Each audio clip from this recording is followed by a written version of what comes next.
you all. Oh, it's good to be back in Wisconsin. Good afternoon, everyone. Good afternoon. Can we please give it up for Dr. Domeyer-Klensky for just all she has done and her incredible courage. I've had the joy of spending some time with her backstage. You really are fantastic. And of course, it is good to be with my dear friend Tammy Baldwin. She was here earlier today, but she had to go back to Washington for some important votes.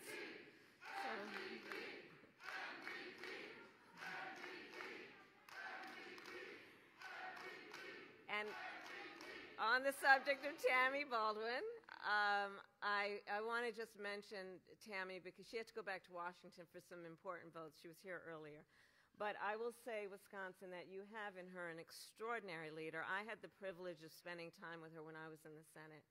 Tammy is always fighting for the people of Wisconsin. And so can we please applaud her for what she does? Thank you. And moving on, I want to say that, when we look at where we are as a country, we do need those elected leaders among the leaders who are here. For example, Congresswoman Gwen Moore is here, another member of Congress, and all of the state and local leaders who are here. I want to thank you all for the work that you do to uphold one of our nation's highest ideals, the ideal of freedom. Freedom, I believe, is fundamental to the promise of America. Freedom of speech, freedom of worship, freedom of assembly, the freedom to vote. In America, freedom is not to be given. It is not to be bestowed. It is ours by right. By right. And that includes the freedom to make decisions about one's own body, not the government telling you what to do. 51 years ago today, in the case of Roe v. Wade, the United States Supreme Court recognized the fundamental constitutional right to reproductive freedom. And for nearly half a century, Americans relied on the freedoms protected by Roe. However, 19 months ago, the highest court in our land, the Court of Thurgood and RBG,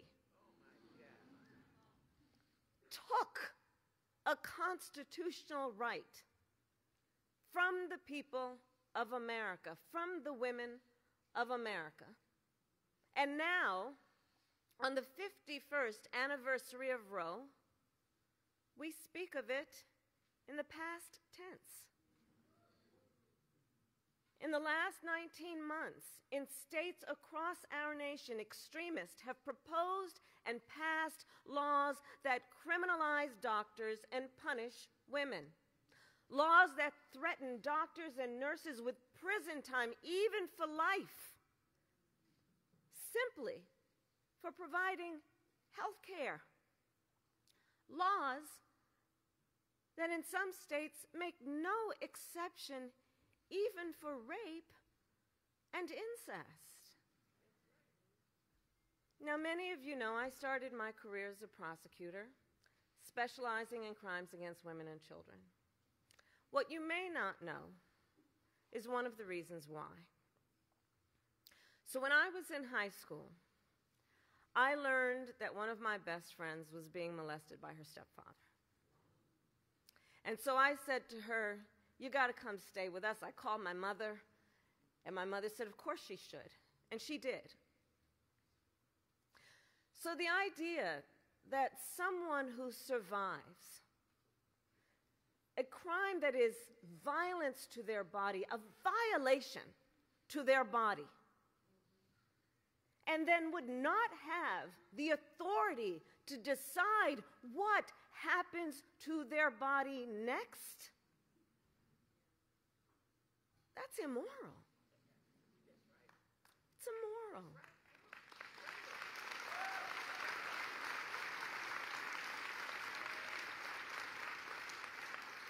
And let us all agree, one does not have to abandon their faith or deeply held beliefs to agree the government should not be telling her what to do with her body.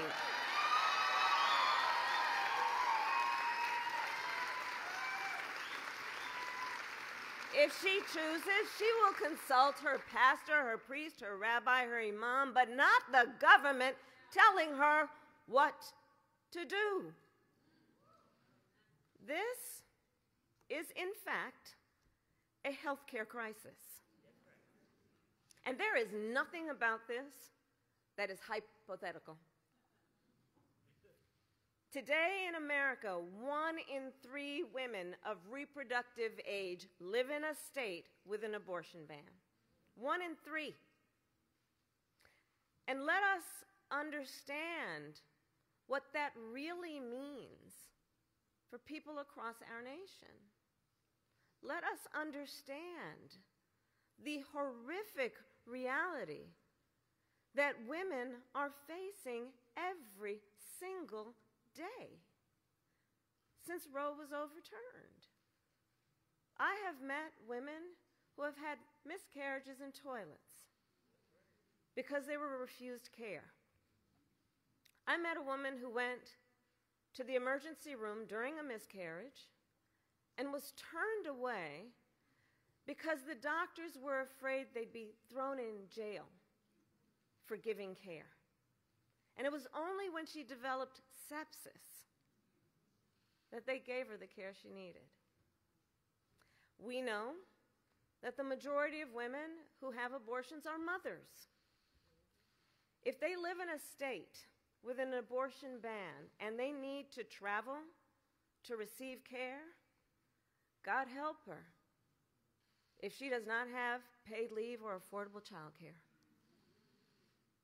God help them if they don't have the savings to buy a bus, a train, or a plane ticket, or to book a hotel room. And while these extremists say they are motivated by the health and well-being of women and children, in reality, they ignore the crisis of maternal mortality. The top 10 states with the highest rates of maternal mortality all have abortion bans. The hypocrisy abounds. And let us be clear about what they're up to. These extremists want to roll back the clock to a time before women were treated as full citizens. Wisconsin to the 1800s. Just look at what happened here in this beautiful state of Wisconsin.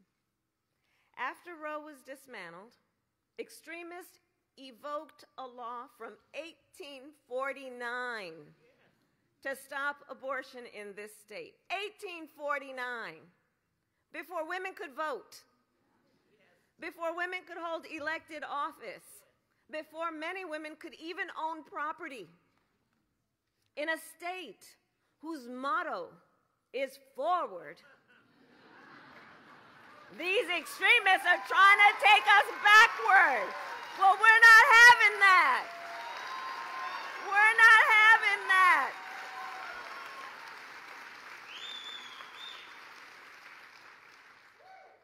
And just look at what the fallout has been. The reproductive care clinics across the state that had to close.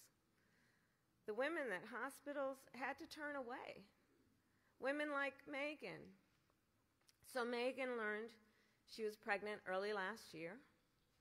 A few months later, she and her husband, John, went to their doctor for a routine ultrasound.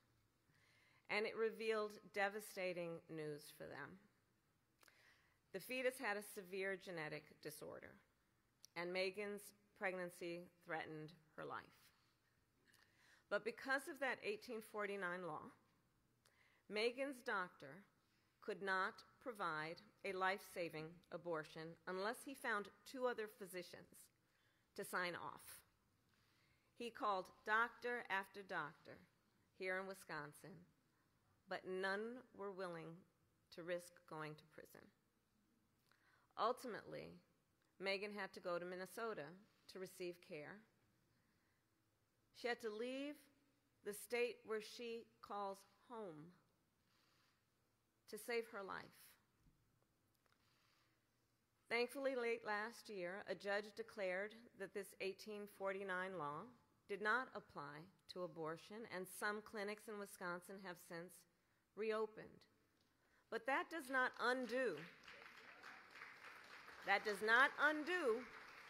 or heal the incredible pain that women like Megan have endured.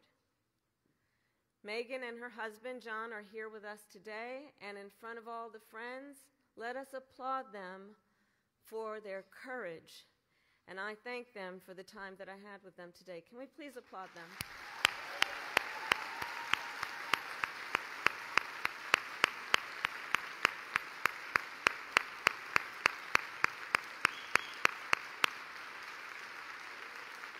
And I mention them because I think it's very important to understand the courage it takes to share those kinds of stories.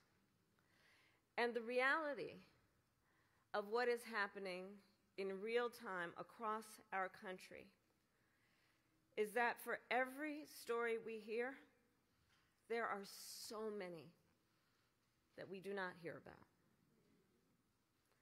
Today, an untold number of women are silently suffering. Women who are being subjected to profound judgment. Women who are being made to feel as though they did something wrong,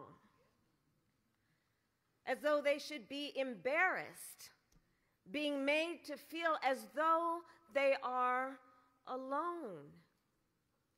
And to those women I say, we see you, and we are listening, and we see your incredible strength, and we are here with you.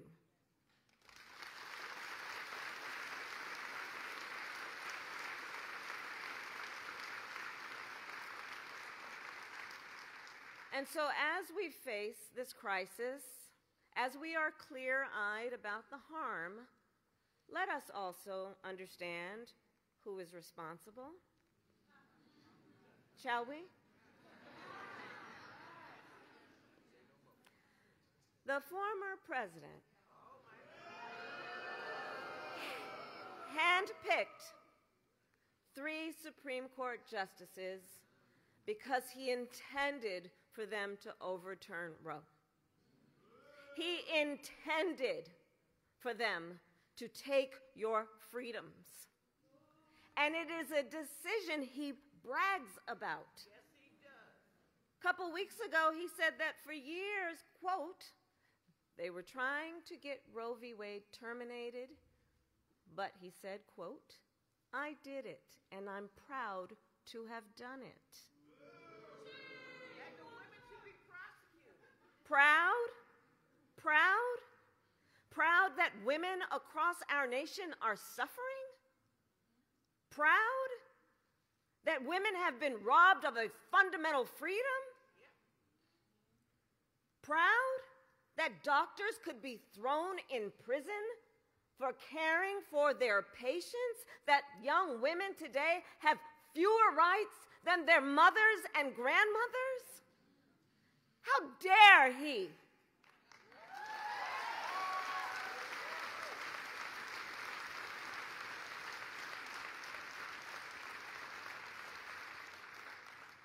And the extremists are not done.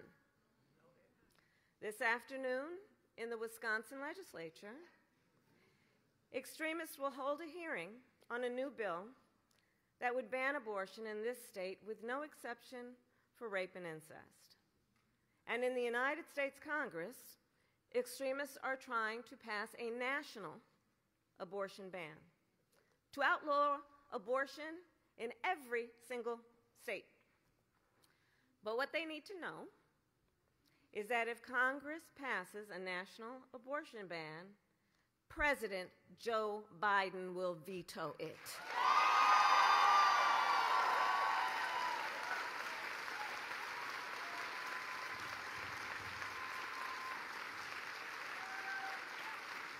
Yes, he will. Because here's the deal about all of us. We trust women. We trust women to make decisions about their own bodies. We trust women to know what is in their own best interest. And women trust us to fight, to protect their most fundamental freedoms.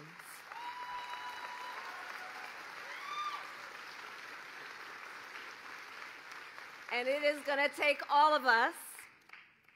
It is going to take all of us.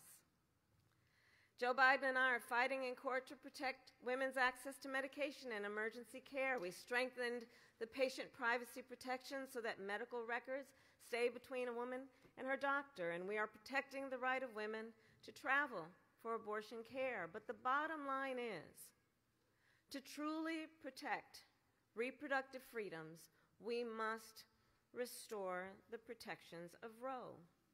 Because you see, what the United States Supreme Court took, Congress can put back in place.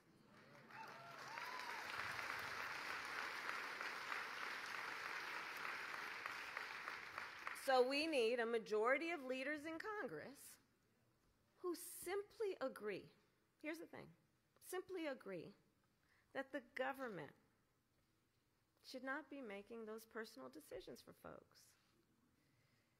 And when Congress passes a law that puts back the protections of Roe, Joe Biden will sign it.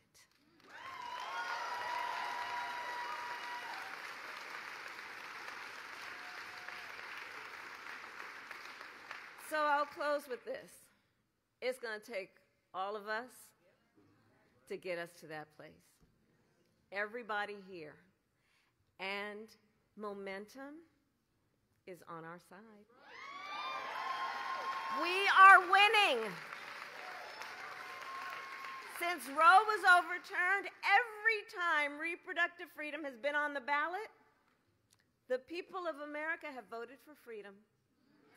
From Kansas to California to Kentucky, in Michigan, Montana, Vermont, and Ohio, the people of America have voted for freedom. And not by a little, by overwhelming margins. Proving also, this is not a partisan issue.